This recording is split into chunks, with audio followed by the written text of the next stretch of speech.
Revision time में आपका स्वागत है। अभी तक आप लोगों ने पार्ट 1, पार्ट 2 और पार्ट 3 को नहीं देखा है तो आप लोग पहले वो देख लीजिए, उसके बाद इस क्वेश्चन को देखने के लिए आइएगा। तो चलिए शुरू करते हैं पहले क्वेश्चन के साथ। यहाँ पे एक क्वेश्चन है जो मैंने पिछले पार्ट 3 में पूछा था। क्वेश्चन ये है कि कुछ पौधों की जड़ों, उपजी और पत्तियों की किस प्रक्रिया के माध्यम से नए पौधों में विकसित होती है। इसका उत्तर होगा वनस्पति प्रचार। कुछ पौधों की जड़ों, उपजी और पत्तियों की वनस्पति प्रचार प्रक्रिया के माध्यम से नए पौधे में विकसित होती है। अर्धवायवीय तना का उदाहरण दूब घास, मर्सिलिया, अरुई, जलकुंभी, गुलदाउदी आदि है। ये रहा आपके सामने पहला प्रश्न। भारत और श्रीलंका को जोड़ने वाले पुल का नाम क्या है? भारत और श्रीलंका को जोड़ने वाले पुल का नाम राम सेतु है। एडम ब्रिज, जिसे राम का पुल या राम सेतु के नाम से भी जाना जाता है, भारत को श्रीलंका से जोड़ता है। यह श्रीलंका के उत्तर पश्चिमी तट से भारत और म्यांमार द्वीप से तमिलनाडु के दक्षिण पूर्वी तट पर पंबन द्वीप के बीच चूना पत्थर के शैलों की एक श्रृंखला है। प्रसिद्ध पिचवारम मैंग्रोव वन किस भारतीय राज्य में स्थित है? ये तमिलनाडु में स्थित है, पिचवारम मैंग्रोव वन। पौधों की प्रजातियां जैसे एविसेनिया और राइजोफोरा और पक्षी प्रजातियां जैसे कि स्निप्स, जलकोवा, बगुला, सारस, बगुला, स्पूनबिल और पेलिकन यहाँ देखे जा सकते हैं पिचवारम मैंग्रोव फॉरेस्ट में। परमाणु बम निम्नलिखित सिद्धांत में से किस पर आधारित है? इसका उत्तर होगा परमाणु विखंडन। परमाणु विखंडन श्रृंखला प्रतिक्रिया की प्रक्रिया है जिसमें न्यूट्रॉन छोटे भागों में विभाजित हो जाते हैं। यह प्रक्रिया बड़ी मात्रा में ऊर्जा उत्सर्जित करती है जिसका उपयोग कई क्षेत्रों में किया जाता है, लेकिन यह प्रतिक्रिया नियंत्रित होनी चाहिए, अन्यथा घातक दुर्घटना हो सकती है। अब आपको बताना है कि इन चारों में से कौन सा ऐसा राज्य है जिसे 27वें राज्य के रूप में शामिल किया गया था। इसका उत्तर होगा उत्तराखंड को 27वें राज्य के रूप में शामिल किया गया था। नवंबर 2000 में भारत में 3 नए राज्य बनाए गए थे। वे छत्तीसगढ़ 26वां था, उत्तराखंड 27वां था और झारखंड 28वां था। तेलंगाना 29वां गठित राज्य है। गोवा देश का 25वां राज्य था। राज्य के रूप में तेलंगाना 2014 में स्थापित किया गया था। निम्नलिखित में से कौन इंग्लिश चैनल तैरकर पार करने वाली पहली भारतीय महिला है? आरती गुप्ता साहा इंग्लिश चैनल तैरकर पार करने वाली पहली भारतीय महिला है। आरती गुप्ता को 1960 में चौथी सबसे बड़ी नागरिक सम्मान पद्मश्री से सम्मानित किया गया था। भारत में राष्ट्रीय मतदाता दिवस नेशनल वोटर्स डे कब मनाया जाता है? 25 जनवरी को एनवीडी मनाया जाता है, यानी कि 25 जनवरी को राष्ट्रीय मतदाता दिवस मनाया जाता है। 25 जनवरी को नेशनल वोटर्स डे मनाया जाता है। एनवीडी को भारत के चुनाव आयोग के स्थापना दिवस के रूप में मनाया जाता है, जिसे 25 जनवरी 1950 को स्थापित किया गया था। इस दिन का उद्देश्य नामांकन को प्रोत्साहित करना, सुविधाजनक बनाना और बढ़ाना है, खासकर नए मतदाताओं के लिए। आमतौर पर भारी जल का उपयोग ज़्यादातर किसमें किया जाता है? परमाणु रिएक्टरों में भारी जल का उपयोग किया जाता है। परमाणु रिएक्टरों में भारी जल का उपयोग एक मंदक के रूप में किया जाता है। मंदक का मतलब मॉडरेटर। मंदक का उपयोग परमाणु प्रतिक्रियाओं में उपयोग किए जाने वाले न्यूट्रॉन के वेग को बरकरार रखने के लिए किया जाता है ताकि वे यूरेनियम 238 के साथ प्रतिक्रिया ना करें। अगला क्वेश्चन ये है कि 92U238 परमाणु में कितने न्यूट्रॉन हैं? यूरेनियम परमाणु में परमाणु संख्या 92 है, परमाणु द्रव्यमान 238 है। तो परमाणु द्रव्यमान को परमाणु संख्या से माइनस करेंगे तो 238 को जब 92 से माइनस करेंगे तो आएगा आंसर 146। तो बढ़ते हैं अगले क्वेश्चन की ओर।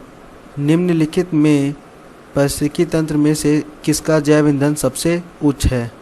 इसका उत्तर होगा वन पारिस्थितिकी तंत्र। जैव ईंधन किसी दिए गए क्षेत्र या किसी पारिस्थितिकी तंत्र में जीवित जैविक जीवों का द्रव्यमान है।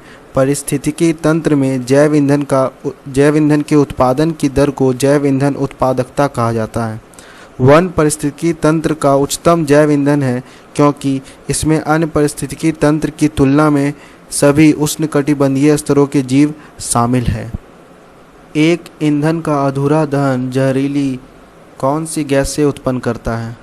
इसका उत्तर होगा कार्बन मोनोऑक्साइड। एक ईंधन का अधूरा दहन जहरीली कार्बन मोनोऑक्साइड गैस उत्पन्न करता है। कार्बन मोनोऑक्साइड का उत्पादन तब होता है जब पूर्ण दहन के लिए पर्याप्त हवा नहीं होती है। कार्बन मोनोऑक्साइड जहरीली, रंगहीन और गंध रहित है, जो चिंता का प्रमुख कारण बनती है क्योंकि यह सिर दर्द और वमन का कारण बनती है। इसके संपर्क में लंबे समय तक रहने से यह दिल की बीमारियों का कारण बन सकती है क्योंकि कार्बन मोनोऑक्साइड अस्थायी रूप से रक्त में हीमोग्लोबिन से बाध्य हो जाती है। अब आपको बताना है धन्वंतरी पुरस्कार किस क्षेत्र में दिया जाता है। धन्वंतरी पुरस्कार जो है वो चिकित्सा के क्षेत्र में दिया जाता है। धन्वंतरी पुरस्कार चिकित्सा क्षेत्र से संबंध है। यह पुरस्कार अखिल भारतीय चिकित्सा स्नातक संघ द्वारा शुरू किया गया है। 2017 के धन्वंतरी पुरस्कार के विजेता डॉक्टर डी नागेश्वर रेड्डी थे। इन्फ्लुएंजा रोग निम्नलिखित में से किसके कारण होता है? इन्फ्लुएंजा रोग निम्नलिखित में से वायरस की वजह से होता है। यक्ष्मा जो रोग है वो जीवाणु की वजह से होता है, इन्फ्लुएंजा वायरस की वजह से। फफूंदी संक्रमण जो होता है वो कवक की वजह से।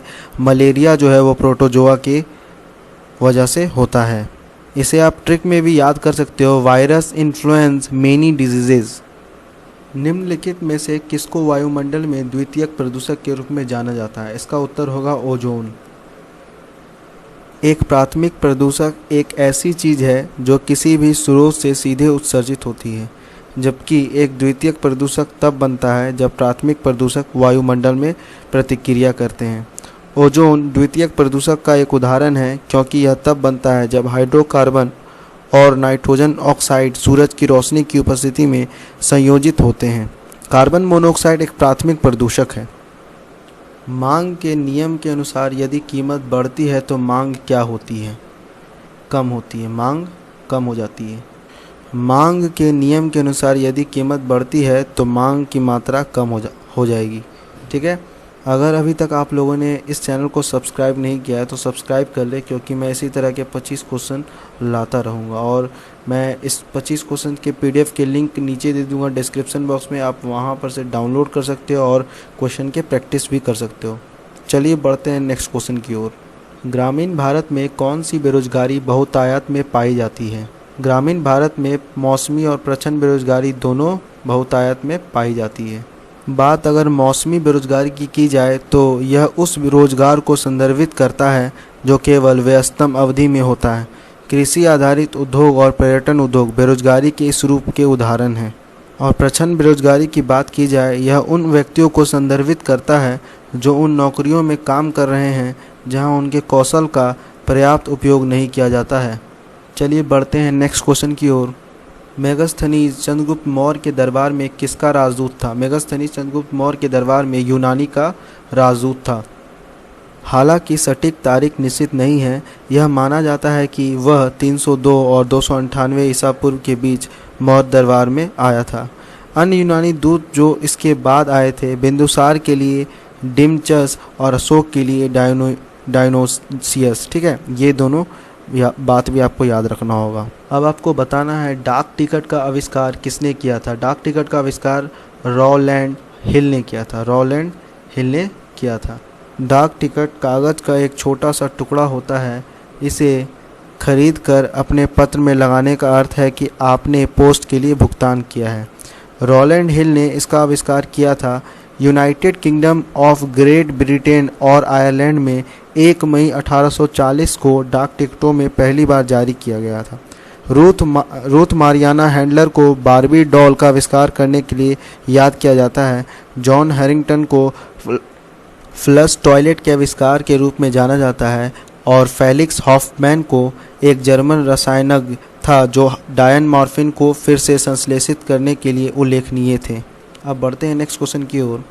मीथेन ग्लोबल वार्मिंग को बढ़ाने में योगदान देती है, इसलिए इसे कौन सी गैस कहा जाता है? इसे ग्रीन हाउस गैस कहा जाता है।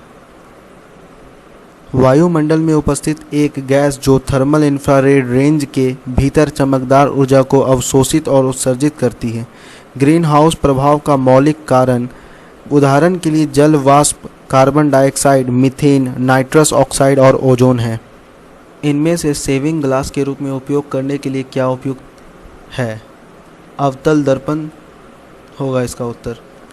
अवतल दर्पण परावर्तित पक्ष के अंदर की ओर घुमावदार दर्पणों को अवतल दर्पण कहा जाता है। ये दर्पण वस्तु का वास्तविक और साथ ही आभासी, उल्टा और साथ ही सीधा और आवर्धित और साथ ही छोटा प्रतिबिंब उत्पन्न करते हैं। इनका उपयोग दूरबीन, सेविंग दर्पण और नेत्रपटलदर्शी को परावर्तित करने में किया जाता है। इसका उपयोग वाहन के हेडलाइट्स और सर्च लाइट्स के लिए परावर्तक के रूप में भी किया जाता है। उत्तल दर्पण यह एक बाहर की ओर घुमावदार दर्पण है जो एक छोटा प्रतिबिंब बनाता है। उत्तल दर्पण या तो प्रकाश की एक समानांतर बीम को सभी दिशाओं में अभिसारित करते हैं या सभी दिशाओं में प्रकाश इकट्ठा करते हैं और उसमें से एक समानांतर बीम उत्पन्न करते हैं। अगर इसकी व्याख्या की बात की जाए तो अवतल दर्पण के मामले में जब वस्तु फोकस और ध्रुव के बीच में होती है तो गठित प्रतिबिंब आभासी, सीधा और आवर्धित होता है। इसलिए अवतल दर्पण का उपयोग सेविंग ग्लास के रूप में किया जाता है। इसलिए विकल्प पहला ऑप्शन ही सही होगा, अवतल दर्पण। चलिए अब बढ़ते हैं नेक्स्ट क्वेश्चन की ओर। क्वेश्चन नंबर 20, एक तटस्थ घोल का पीएच मान कितना होता है? एक तटस्थ घोल का पीएच मान 7.0 होता है। पीएच स्केल हाइड्रोजन का संयार्थ सूचक है और यह 0 से लेकर 14 से लेकर जिसमें 7 बीच में है, जो पूर्ण रूप से तटस्थ घोल के लिए है। 7 से कम पीएच वाले घोल को अम्लीय कहा जाता है और 7 से अधिक पीएच वाले घोल को क्षारकीय कहा जाता है। कौन सा एनीमिलिया का सबसे बड़ा संघ यानी कि फाइलम है जो जिसमें कीट शामिल है? इसका उत्तर होगा ऑर्थोपोडा। एनेलिडा का होगा प्राणी, केचुआ और जोक। कॉर्डेटा का होगा मछली, पक्षी और सरीसृप। ऑर्थोपोडा का कीट और मकड़ी और प्लेटीहेलमिन्थिस का टेप वॉर्म और फ्लैट वॉर्म होता है। फूल में अंडप का फूला हुआ निचला भाग क्या होता है? फूल में अंडप का फूला हुआ निचला भाग को अंडाशय कहा जाता है।